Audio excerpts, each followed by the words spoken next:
Share ko lang sa inyo na pumunta kami dito sa iPlay America sa New Jersey. Ito yung itsura ng loob pagpasok nyo sa entrance. Meron din silang height measurement. Meron din silang mga private room para sa mga special occasions like birthday, anniversary. At first, umikot muna kami at chinek namin kung ano ba yung mga rides and then activities na pwedeng gawin dito. Para siyang Worlds of Fun or Quantum sa atin sa mga SMs or malls.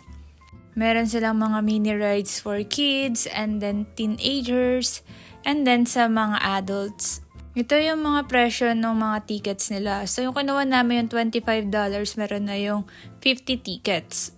Or 5 credits, so total 55. So inabot ng $27 dahil sa card activation fee.